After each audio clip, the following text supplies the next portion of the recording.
उत्तर दिशा के घने जंगलों के बीच बसा था एक समृद्ध राज्य, चंद्रगढ़। इस राज्य पर राज करता था एक क्रूर और घमंडी राजा, राजा विक्रम सिंह।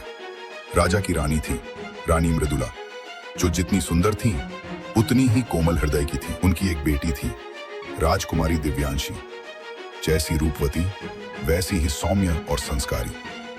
राजकुमारी की सुंदरता की चर्चा पूरे राज्य में थी। सुनहरे बाल, गहरी आंखें और मुस्कान में चंद्रमा की ठंडक।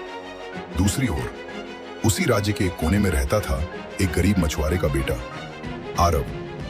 आरव की उम्र थी लगभग 22 वर्ष। उसका शरीर मजबूत था पर चेहरा सीधा और भोला। हर सुबह सूरज निकलने से पहले आरव अपनी टूटी नाव लेकर नदी की ओर निकल जाता। घर एक झोंपड़ी जैसा था, दीवारों पर कीचड़ का लेप, छत से टपकता पानी। माँ बीमार रहती थी और पिता एक दुर्घटना में मारा गया था। आरव दिन भर मछलियां पकड़ता और फिर बाजार में बेचकर 2 वक्त की रोटी लाता। उसे किताबें पढ़ने का बहुत शौक था। पुराने मंदिर के पुजारी से वह कहानियां सुना करता। एक दिन राजमहल के पीछे की नदी के किनारे आरव मछली पकड़ रहा था। वहीं राजकुमारी दिव्यांशी अपनी सहेलियों के साथ नौका विहार कर रही थी। नाव अचानक डगमगाई और राजकुमारी का पैर फिसल गया।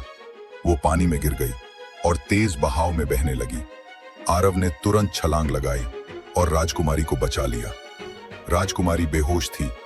आरव ने अपने कांपते हाथों से उसे किनारे पर खींचा। जब राजकुमारी को होश आया, उसने पहली बार आरव को देखा। उनकी आंखें टकराईं और मानो वक्त थम सा गया। उस दिन के बाद राजकुमारी अक्सर मंदिर की ओर आने लगी और मंदिर के पीछे आरव उसका इंतजार करता। धीरे धीरे दोनों में बातें शुरू हुई और फिर वो बातें प्रेम में बदल गईं।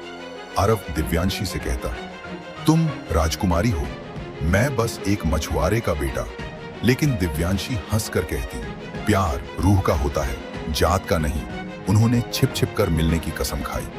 रात को महल की पिछली दीवार से कूदकर दिव्यांशी झील तक आती और आरव उसके लिए फूलों की माला बनाता।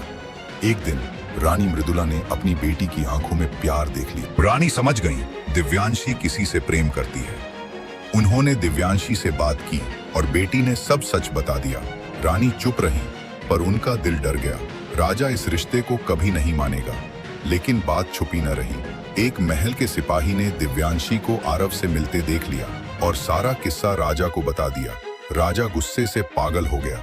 उसने कहा, मेरी बेटी किसी भिखारी से प्रेम करेगी, ये असंभव है। राजा ने तुरंत सैनिकों को भेजा, उस मछुआरे को मार दो। रानी मृदुला ने रोकने की कोशिश की पर राजा की आंखों में आग थी। सैनिकों ने आरव को रात के अंधेरे में उठा लिया। दिव्यांशी चीखती रही, उसे मत मारो, मैं भी मर जाऊंगी। लेकिन राजा ने हंसकर कहा, अगर तू भी मरेगी तो तेरा शरीर भी इसी महल में दफन होगा। सुनते ही दिव्यांशी ने जहर पी लिया।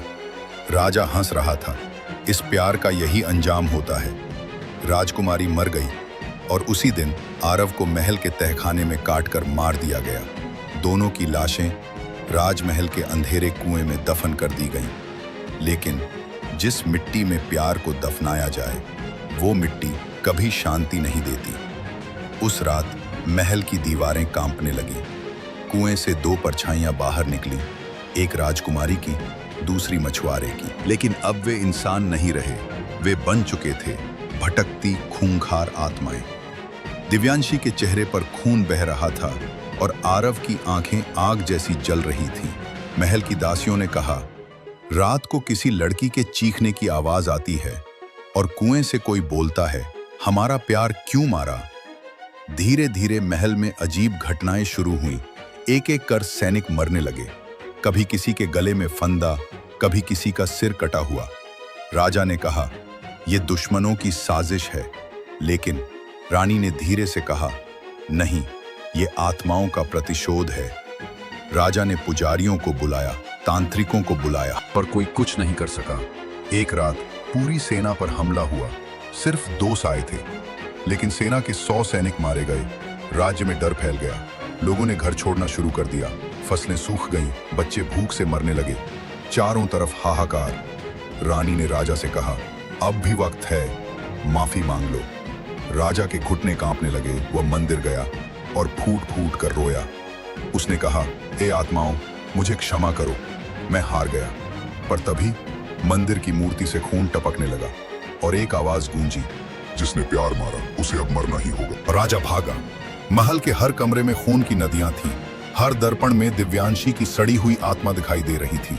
आरव ने राजा के सामने आकर कहा, तेरे सिंहासन पर अब मौत बैठेगी। राजा चीखा, गिड़गिड़ाया, पर आत्माओं की आंखों में दया नहीं थी। राजा का शरीर हवा में उठा और उसके टुकड़े टुकड़े हो गए। राजा की मृत्यु बहुत ही दर्दनाक थी, जैसे किसी ने आत्मा को चीर दिया हो। उस रात चंद्रगढ़ का अंत हो गया। हर ईंट टूटी, हर महल जला, हर पत्थर ने खून उगला। लोग कहते हैं आज भी उस राज्य की जमीन बंजर है जहां राजा ने प्रेम को दफनाया था। वहां आज तक कुछ नहीं उगता।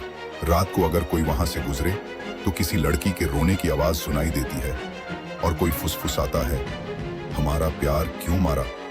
इस कहानी को सुनकर लोग कांप उठते हैं और एक सीख रह जाती है, सच्चे प्रेम को मारोगे तो वो प्यार मौत बनकर लौटेगा, क्योंकि कुछ प्यार शाप बन जाते हैं और उस शाप से कोई राजा भी नहीं बच सकता, क्योंकि उस रात प्रेम ने प्रतिशोध लिया।